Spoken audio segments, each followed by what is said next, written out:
Oke, jadi perkenalkan saya Muhammad Isyara Fikri yang akan men-share tentang cara menganalisis menggunakan price action atau naked chart tanpa indikator. Oke, jadi sebelumnya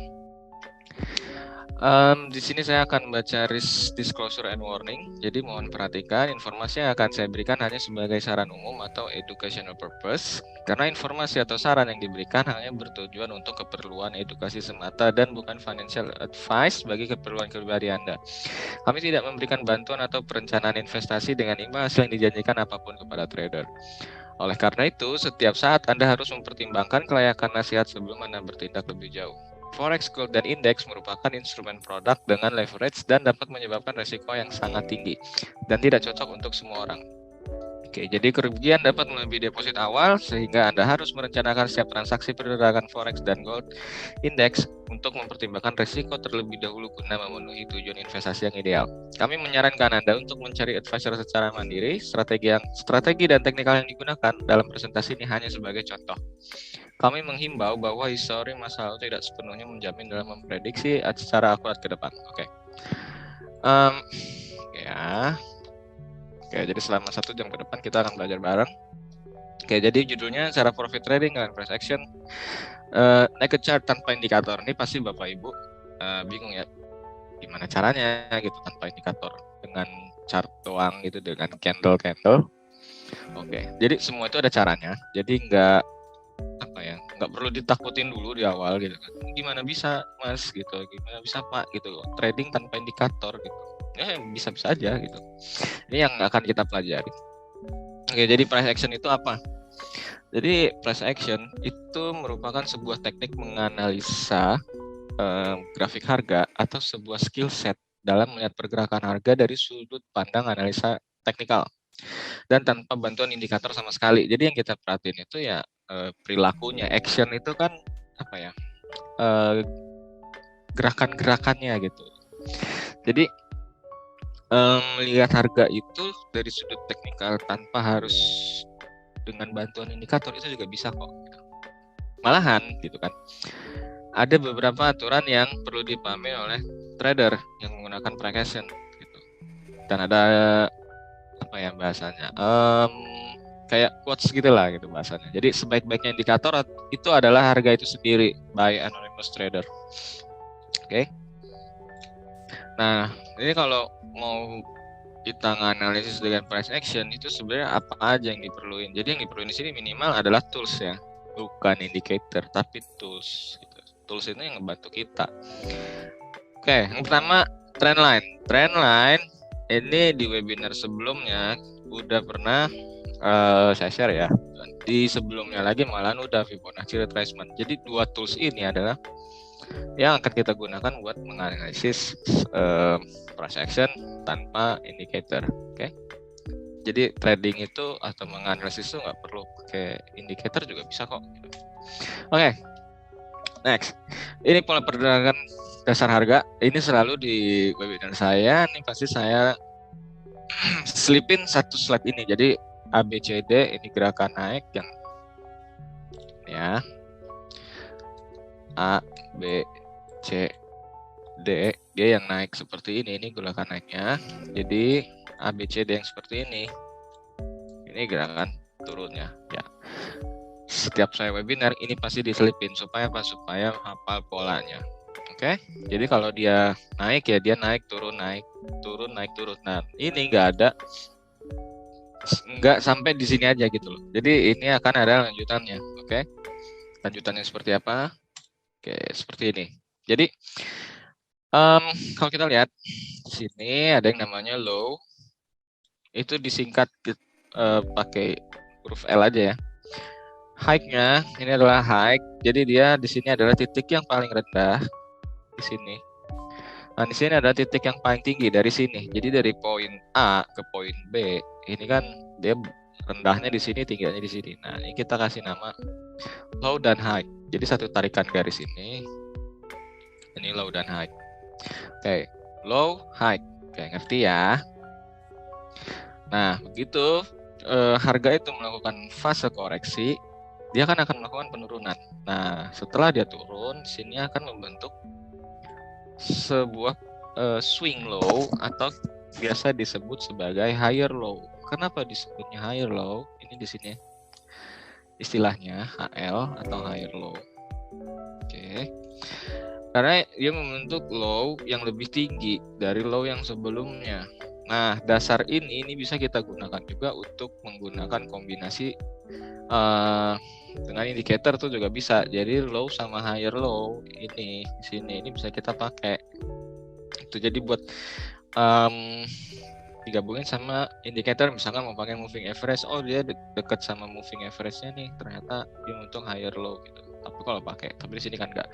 Nah, kriteria ini kalau kita nemuin harga membentuk higher low seperti ini, dia akan besar kemungkinan berikutnya dia akan bikin higher high. Jadi dia membentuk tinggi yang lebih tinggi. Di sini kan ada istilahnya, artinya atau kepanjangannya higher high. Oke, setelah membentuk higher high, dia akan menunjukkan penurunan, koreksi lagi. Nah, di sini istilahnya yang biasa digunakan adalah higher low lagi. Nah, jadi ketika kedua kondisi ini terbentuk, maka kita tahu kemungkinan ketika harga akan bergerak, dia mau kemana? Setelah membentuk higher high, dia akan membentuk higher low. Jadi kita tahu minimal dia akan melakukan gerakan koreksi ke bawah sini. Oke. Pasti ya, harusnya ini simple banget. Jadi ini adalah gerakan dasar untuk struktur bullish. Jadi ini price action-nya bullish. Jadi kalau misalkan Bapak Ibu dan teman-teman di sini nemuin ada 2 higher low sama 2 high dengan higher high minimalnya, ini udah dibilang bullish gitu. Menggunakan price action. Jadi harus menggunakan indikator, harus menggunakan osilator dan sebagainya. Jadi kita bisa menggunakan sesuatu hal yang manual gitu kan. Kalau indikator itu kan menggunakan rumus gitu kan, otomatis harganya kebentuk segala macam, indikatornya ngebentuk gitu. Kalau ini kan enggak, kita manual, kita tandain higher high, higher low, higher high, higher low, higher high. Oke. Next. Nah, ini kalau buat struktur bearish, sebenarnya ini kan lanjutannya ya dari yang ABCD tadi. Nah, kalau untuk bearish, jadi dia dari high kemudian membentuk low. Jadi dari tinggi terus turun, bikin low di sini.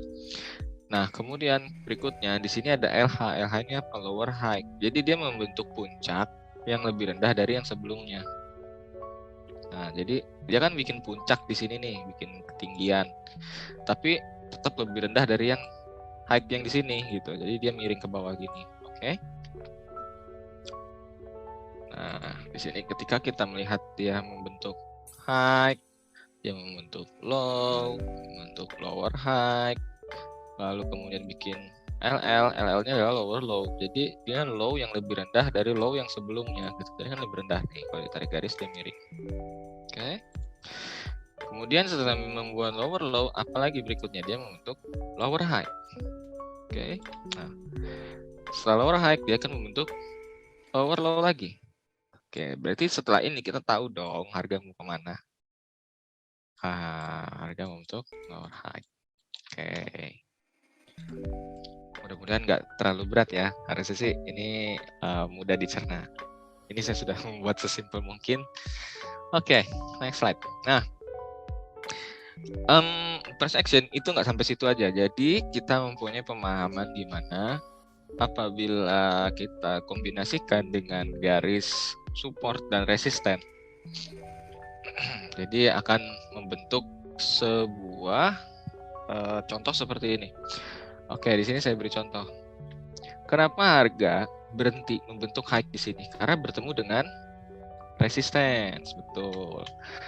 Oke, kemudian harga terkoreksi ke bawah. Oke, di sini kemudian melanjutkan pergerakannya ke atas. Nah, resisten yang sebelumnya bisa menahan harga di high yang di sini, ini terjadi penembusan. Gitu, terjadi penembusan. Kemudian harga ketemu lagi dengan resisten berikutnya. Nah, biasanya kalau misalkan Bapak Ibu yang sering lihat di grup itu ada R1, ada R2, ini juga bisa ya katakan sebagai resisten 1, resisten 2. Oke, nah ketika selesai harga akan turun.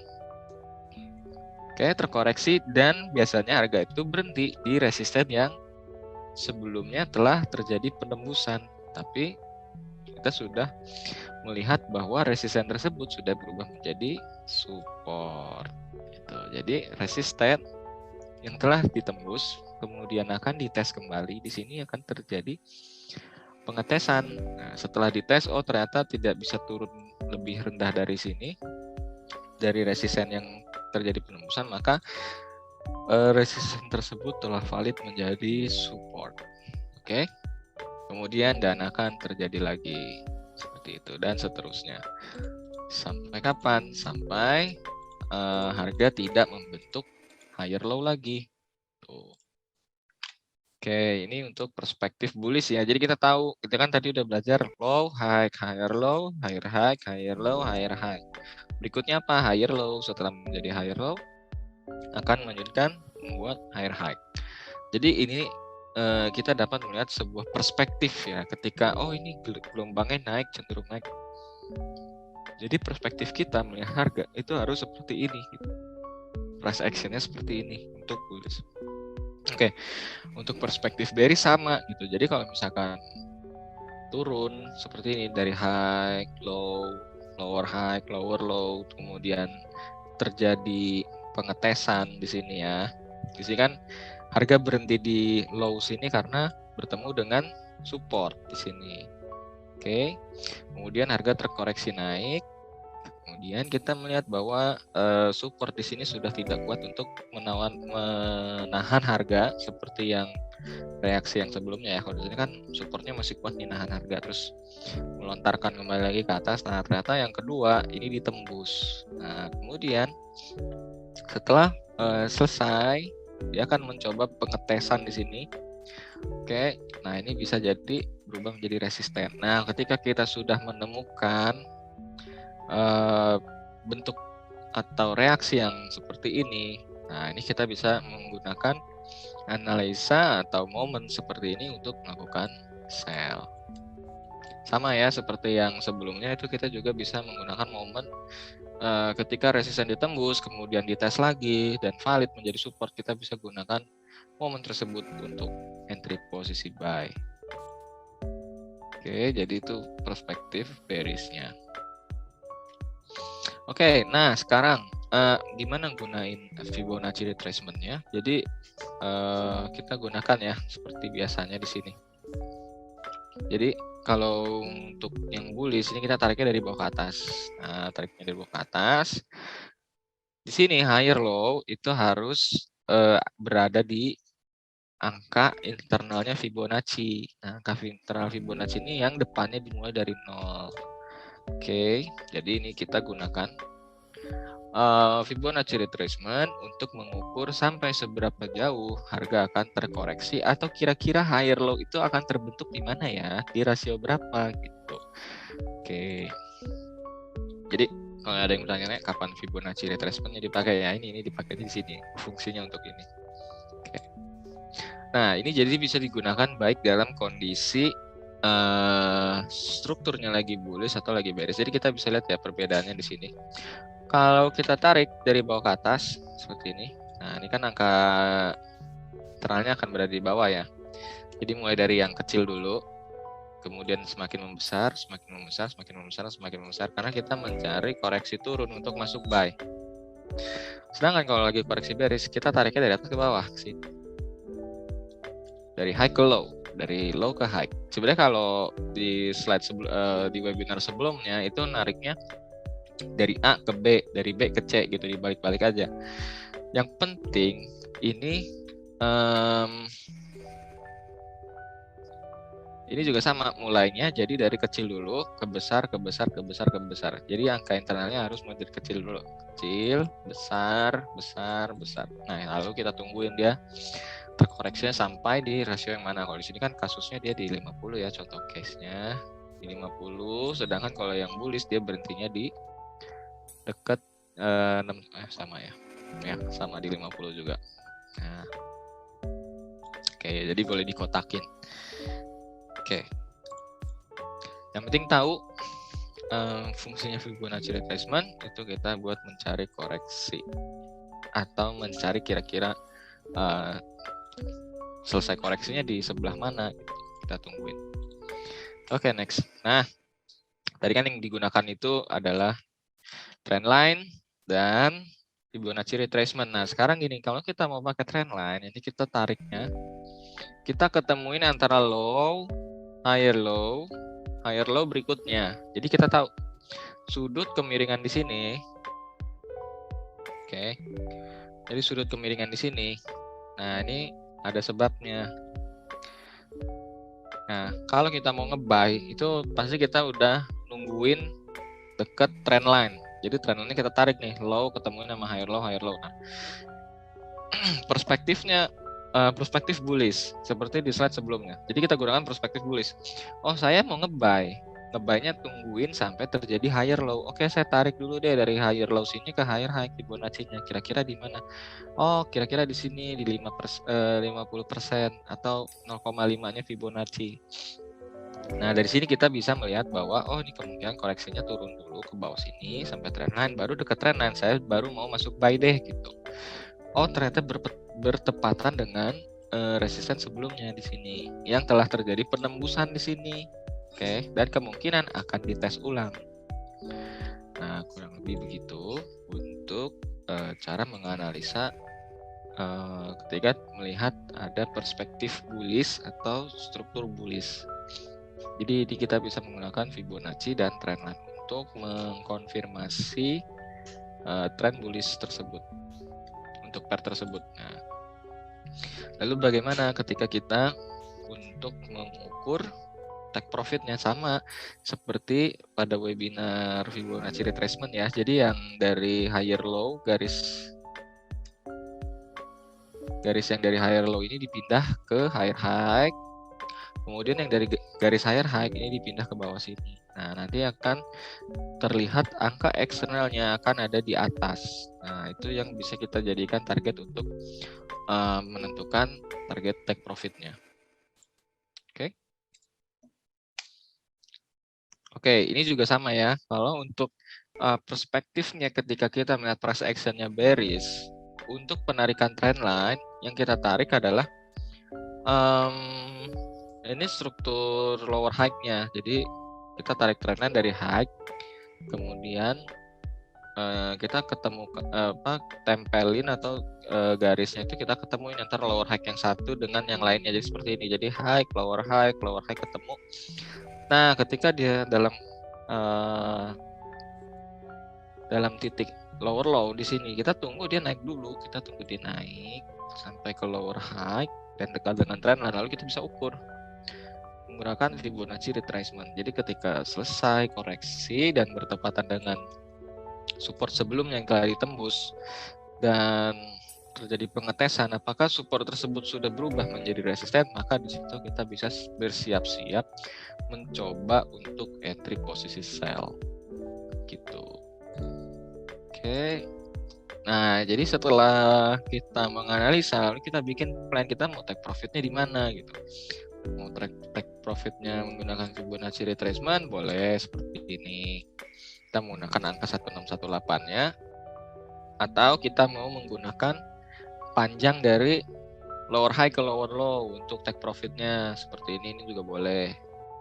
Jadi nanti ini di paste dari lower high ke bawah. Nah, ini juga sama 1:1 karena AB sama dengan CD. Jadi panjang AB itu juga panjangnya CD gitu di masa yang akan datang atau di keesokan harinya gitu. Jadi kalau misalkan panjang penurunan AB 50 pips, ya panjang CD-nya juga kurang lebih 50 pips gitu. Jadi itu yang bisa kita set untuk sebagai take profit. Oke. Nah, ini untuk contoh real case-nya ya. Jadi kalau untuk contoh real case-nya, ini kita bisa lihat.